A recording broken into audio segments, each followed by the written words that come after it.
അസ്സലാമു അലൈക്കും വറഹ്മത്തുള്ളാഹി വബറകാതുഹു. വീട്ടിൻ്റെ ഉള്ളിൽ പാമ്പിനെ സ്വപ്നം കണ്ടാൽ, നമ്മുടെ വീട്ടിൻ്റെ ഉള്ളിൽ നേരിട്ടിട്ടൊക്കെ നമ്മൾ പാമ്പിനെ കാണാറുണ്ട് അല്ലേ? അല്ലെങ്കിൽ വീടിൻ്റെ പുറത്ത് കാണാറുണ്ട്, അങ്ങനെയൊക്കെ നമ്മൾ കാണാറുണ്ട്. പക്ഷെ വീട്ടിൻ്റെ ഉള്ളിൽ നമ്മൾ പാമ്പിനെ അങ്ങനെ സ്വപ്നം കാണാണ്.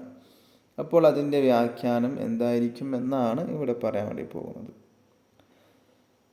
ഇമാം മൂസദ്ദമീരി എന്നവർ പാമ്പിനെ കുറിച്ചൊരു ഒരുപാട് വ്യാഖ്യാനങ്ങൾ പറയുന്നുണ്ട് അല്ലേ? നമ്മൾ വീട്ടിൻ്റെ ഉള്ളിൽ പാമ്പിനെ കണ്ടാലും വീട്ടിൻ്റെ പുറത്ത് പാമ്പിനെ കണ്ടാലും ഓരോ വ്യാഖ്യാനങ്ങളാണ്. കറുത്ത പാമ്പിനെ കണ്ടാൽ, വെളുത്ത പാമ്പിനെ കണ്ടാൽ, ഇതിനൊക്കെ വ്യാഖ്യാനങ്ങൾ പലതുമാണ്. ഇപ്പം ഇവിടെ കാണുന്നത് വീട്ടിൻ്റെ ഉള്ളിലാണ്. വീട്ടിൻ്റെ ഉള്ളിൽ പാമ്പിനെ കണ്ടാൽ അതിന് വ്യാഖ്യാനമായിട്ടാണ് മൂസദ്ദമീരി എന്നവർ പറയുന്നത്. എന്താ പറയുന്നത്? കാണുന്ന രൂപം അനുസരിച്ചിട്ട് വ്യാഖ്യാനങ്ങൾ മാറുട്ടോ. കാണുന്നതിന് രൂപം അനുസരിച്ചിട്ട് വ്യാഖ്യാനങ്ങൾ മാറിക്കൊണ്ടേയിരിക്കും. ഇതിനെക്കുറിച്ച് ഇമാം ഇബ്നു ഖുതൈബ എന്നവർ പറയുന്നുണ്ട്. എന്താ പറയുന്നത്? അവിടുത്തെ കിതാബിൽ പറയാണ്, ഒരാൾ സ്വപ്നത്തിൽ വീട്ടിൻ്റെ ഉള്ളിൽ പാമ്പുള്ളതായിട്ട് സ്വപ്നം കണ്ടാൽ അതിൻ്റെ വ്യാഖ്യാനം വീട്ടിൻ്റെ ഉള്ളിൽ ശത്രുക്കളുണ്ട് എന്നാണ്.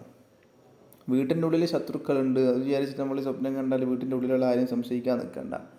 എല്ലാ സ്വപ്നങ്ങളും അത് നടന്നോളണമെന്നില്ല. അതിൻ്റെ വ്യാഖ്യാനങ്ങൾ ശരിയായിരിക്കാം, പക്ഷേ കാണുന്ന സ്വപ്നത്തിൻ്റെ സമയങ്ങൾ അനുസരിച്ചിട്ട് അതെന്താവും, പാഴായി പോകും. ചില സ്വപ്നങ്ങൾ ചില സമയത്ത് എന്താവില്ല, അതിൻ്റെ സമയങ്ങളുണ്ടല്ലോ, സ്വപ്നത്തിന് അതിൻ്റെതായ സമയങ്ങളുണ്ട്. അപ്പോൾ ആ സമയത്ത് കണ്ടാൽ സ്വപ്നം എന്താവുള്ളൂ, ഫലിക്കുള്ളൂ. നമ്മൾ സ്വപ്നം കണ്ടാൽ തന്നെ അത് മറ്റൊരാളോട് പറയാനും പാടില്ല, അങ്ങനെയുണ്ട്. അപ്പോൾ പാമ്പിനെ സ്വപ്നം കണ്ടു, വീട്ടിൻ്റെ ഉള്ളിൽ പാമ്പിനെ സ്വപ്നം കണ്ടപ്പോൾ അവൻ്റെ വീട്ടിൽ ശത്രുക്കൾ ഉണ്ട് എന്നാണ്. ചിലപ്പോൾ അതിൻ്റെ കുടുംബത്തിലുണ്ട്, അങ്ങനെയുള്ള സൂചനകളും ആവും. വീട്ടിൽ ആരുമില്ല, അവൻ ഒറ്റയ്ക്കുള്ളൂ. പിന്നെ വീട്ടിൻ്റെ ഉള്ളിൽ ശത്രുക്കളുണ്ടെന്ന് പറഞ്ഞാൽ പിന്നെ ആരാ ശത്രുക്കളുള്ളത്? അപ്പോൾ കുടുംബത്തിലും ആവാം, അങ്ങനെയും ആവാം അല്ലേ? ഇൻഷാ അല്ലാഹ് വീഡിയോ ഇഷ്ടപ്പെട്ട ലൈക്ക് ചെയ്യുക, ഷെയർ ചെയ്യുക.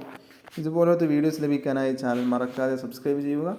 ഇൻഷാ അല്ലാഹ് വീണ്ടും കാണാം. അസ്സലാമു അലൈക്കും വറഹ്മത്തുള്ളാഹി വബറകാതുഹു.